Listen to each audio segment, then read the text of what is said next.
उद्योगपति गौतम अडानी जल्द ही टाटा ग्रुप को टक्कर दे सकते हैं और सेमीकंडक्टर इंडस्ट्री में एंट्री कर सकते हैं। ये बात इसलिए कही जा रही है क्योंकि हाल ही में चिप बनाने वाली कंपनी क्वालकॉम के सीईओ क्रिस्टियानो आर एमॉन से उन्होंने मीटिंग की है। दोनों के बीच हुए लंबे डिस्कशन के दौरान सेमीकंडक्टर सेक्टर में भारत की क्षमता और एआई में उसकी भूमिका को लेकर बातचीत हुई है। तो चलिए इस वीडियो में जानते हैं क्या कुछ हुआ है और भारत सेमीकंडक्टर के सेक्टर में कितना आगे है। क्वालकॉम की आर्टिफिशियल इंटेलिजेंस और दूसरी इमर्जिंग टेक पर भारत के कारोबारी गौतम अडानी की नजरें हैं। गौतम अडानी ने क्वालकॉम के सीईओ से मुलाकात के बाद सोशल मीडिया पर एक पोस्ट भी शेयर किया और उन्होंने लिखा कि क्वालकॉम के सीईओ से उन्हें बहुत कुछ सीखने को मिला है। आर्टिफिशियल इंटेलिजेंस, उभरती हुई टेक्नोलॉजी और भारत में सेमीकंडक्टर्स को लेकर अमेरिकी कंपनी का विजन उन्हें बहुत प्रभावित कर गया है। गौतम अडानी की क्वालकॉम के सीईओ से इस मीटिंग के बाद अडानी ग्रुप के सेमीकंडक्टर मैन्युफैक्चरिंग में उतरने की संभावनाएं और ज्यादा अब प्रबल हो गई हैं। अडानी ग्रुप के सीईओ ने लिखा कि क्वालकॉम के सीईओ से मुलाकात शानदार रही।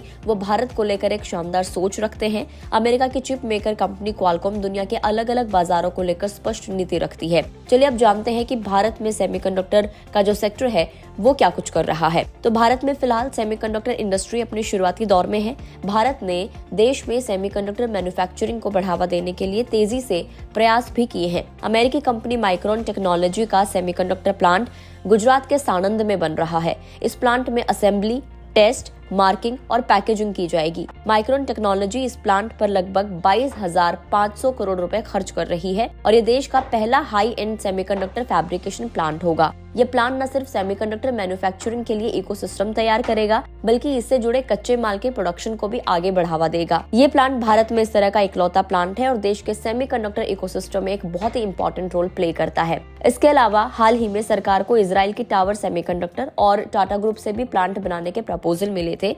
आईटी मंत्री अश्विनी वैष्णव ने भी बताया कि माइक्रोन टेक्नोलॉजी के प्लांट पर तकरीबन 5,000 लोग काम कर रहे हैं। साल 2024 के एंड में ये प्लांट शुरू हो सकता है। भारत सरकार ने 3 और सेमीकंडक्टर यूनिट लगाने की मंजूरी हाल ही में दी थी। इसमें से 2 प्रोजेक्ट जो कि एक गुजरात में है और एक असम में है वो टाटा ग्रुप के होने वाले हैं। भारत सरकार ने दिसंबर 2021 में 76,000 करोड़ रुपए के प्रावधान से development of semiconductor and display manufacturing ecosystem की शुरुआत की थी।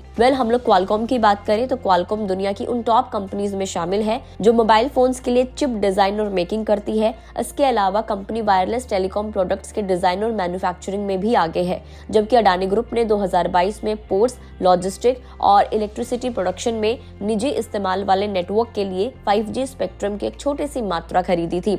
अडानी ग्रुप कई स्थानों पर डेटा सेंटर भी बना रहा है। एमॉन 14 मार्च को चेन्नई के रामानुजन आईटी सिटी में 177.3 करोड़ रुपए के नए डिजाइन सेंटर का इनॉग्रेशन करने वाले हैं। इससे करीब 1600 रोजगार पैदा होने की उम्मीद है। Adani data networks 26 gigahertz band में 5G नेटवर्क सॉल्यूशंस बनाने पर विचार कर रहा है। हालांकि अगर देखा जाए तो सोशल मीडिया पोस्ट में दोनों में किसी भी तरह की पार्टनरशिप की बात तो नहीं की गई है, लेकिन उनकी मुलाकात से और जिस तरीके से पोस्ट है उससे ये जाहिर होता है कि हो सकता है कि अब क्योंकि सेमीकंडक्टर के क्षेत्र में भारत बहुत ही शुरुआती दौर में है तो हो सकता है अडानी ग्रुप में इसमें एंट्री कर ले, क्योंकि अडानी ग्रुप ऑलरेडी बहुत सारे सेक्टर्स में अच्छी खासी एक पकड़ रखता है। तो सेमीकंडक्टर में भी अडानी ग्रुप एंट्री कर सकता है। आपका क्या कुछ कहना है इस बारे में कमेंट करके जरूर बताएं। अगर आप इस वीडियो को फेसबुक पर देख रहे हैं तो फेसबुक पेज को लाइक करें, यूट्यूब पर देख रहे हैं तो गुड रिटर्न्स के यूट्यूब चैनल को सब्सक्राइब करना ना भूलें।